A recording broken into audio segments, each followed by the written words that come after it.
Because my mission and goal is to change the mass consciousness on this planet to one of love and help everybody reconnect with God, the true source. And since you're on the phone, you have taken on this beautiful, awesome energy to help people realize that they can change their lives and change the energy into love and reconnect with God, the true source, because we are the solution. Many of the questions I'm asked at, how do we know when God, the true source, is talking to us? How do we know that we're supposed to be doing this or that, etc., etc.? Well, as I alluded before in the conversation, if things are not working out in our life, that means we're not doing what we're supposed to do. We're letting our ego get in our way, and I want to talk a little bit about the ego. So ego means, as you know, edging God out. And the major fear ego has is death, because the ego knows it no longer will exist. So it's just an illusion, an energy that's taking on a form that tries to control and manipulate us. It thinks at times it is doing good. Then when it's threatened, it comes on really hard to throw you off. But many times we sit there and we ask God, the true source, give me a sign, do this or that. And my classic story is, remember when I asked when I was supposed to move out to Seattle area, and I got on the Southeast Expressway, a car cut me off, and they had a Washington State license plate in Massachusetts. I went, wow, there's my sign. But our human side of us got to analyze every little thing. Well, I got cut off in traffic, maybe that means I'm not supposed to be here, etc. So you take things at face value. Many of us, when we ask for true inner source guidance, we get the answer. We get the answer right away, everybody. But we're sitting there and saying, I don't hear anything. Where is it? Where is it? I don't hear. I'm not being talked to. And the minute you start to do that, you go into your ego and you form a wall. And the true source says, wow, I'm working with your soul, your oversoul, your guides and angels. You're not hearing it. Okay, I got to come up with a different method. What is the different method? Somebody who comes into your life and says something. Or like what happened to you, Kitty, the gifts you received from that woman. The true source, they always say God works in mysterious ways. Well, the true source does work in mysterious ways. But it's only because we make it mysterious. What I always do when I ask a question of the true source, or my higher self, or oversoul, or my celestial beings, I always say, I want it in a clear and concise way that I can't misunderstand it, and when the time is right. That alleviates me from getting frustrated. Sometimes I get my answers right away. Other times, I don't get it right away, and I realize I'm impatient because somebody's on the phone, I got another appointment, or whatever, so I know that I'll get it at the appropriate time. Always when you ask the true source, or God the true source, that's synonymous. God the true source said, Michael, whenever you ask for something, and it's right action and correct exchange, I will grant it to you. However, it's not going to be your time, it's my time, and my time's going to be the perfect time for you. And I have found that so many times in my life, and with so many people I've worked with. It's just totally incredible. One of the things that one of my clients, a former student, she lives about 3-4 hours away now, and she bought a piece of property. And the septic system was not done right, and so they went to court to try to get the former owner to come up with $5,000 or $7,000 to make it done right. And the judge said, well, I used to handle these things, and this is a frivolous lawsuit, and he awarded the lawyer for the defendant $49,000 judgment on their property. I mean, this is crazy.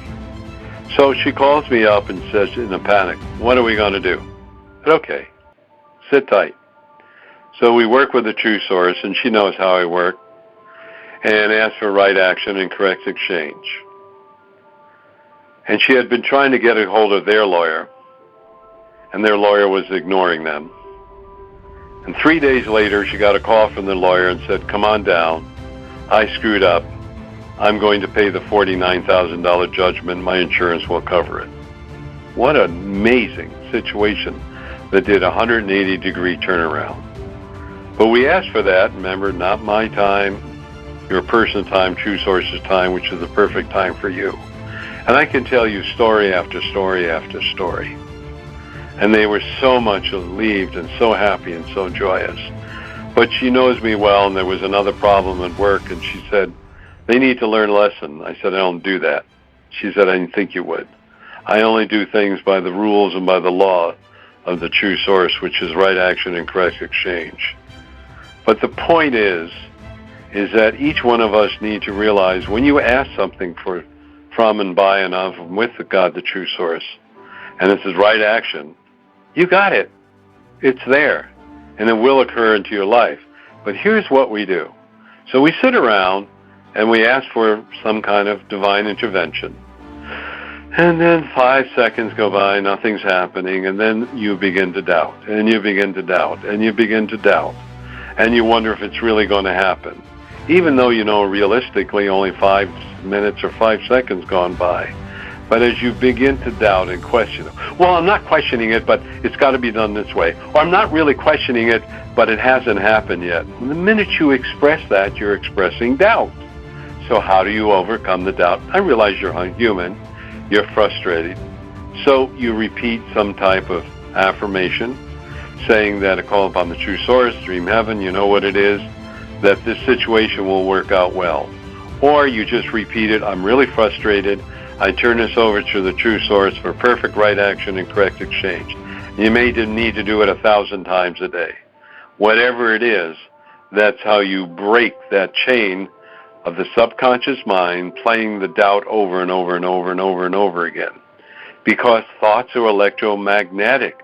They draw into your life whatever you're thinking sooner or later. And whatever you put more energy into, it'll occur first. We have thousands or tens of thousands of thoughts a day. But the ones we put into more energy into will occur more quickly. And I remember I was down in, I call it Waco, Texas, but Waco, Texas. And I was at Baylor University about 25 years ago. And I was looking to buy a business, and we went down. And my attorney, Dick, and I went down together because we were doing a joint venture. And I remember the professor said, and there was about 800 people there, and he said, I bet each one of you $1,000. I want you to write down your 10 biggest fears. And no more than 2 or less will appear in your life. So I wrote down my 10. Nothing occurred. In fact, 3 months later, nothing occurred. And that taught me a lesson, and the same with my friend Dick. And that is that a lot of our fears come from our unconscious mind, which is part of our ego, which is creating a non-reality or unreality. And then when we embrace it, it becomes part of us. We keep thinking about it in the subconscious mind.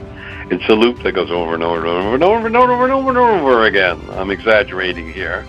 And it begins to be created in your life.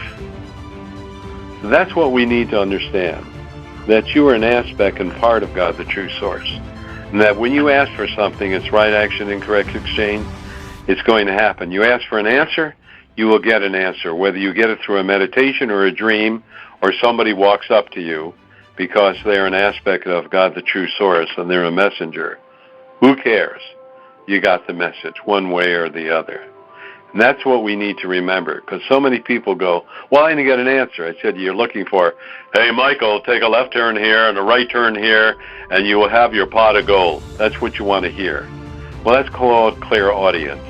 And I would tell you, many, many, many, many years of doing spiritual work, clairaudience is very rare. But the thoughts in my mind and the thoughts that others have passed on, or somebody gives me a message, it goes on and on and on and on, consistently in my life.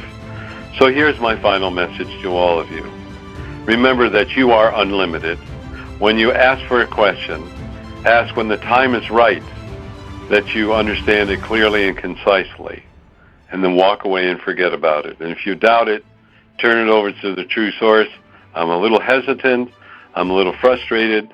When the time is right, let it happen. And that's what you need to do. So realize that each one of you are unlimited. You are special. You're an aspect of God, the True Source. And the only limitations you have are the limitations you place upon yourself. Everyone, remember, look in that mirror at night, say 3 times, you or I, whichever you want to say, are unlimited.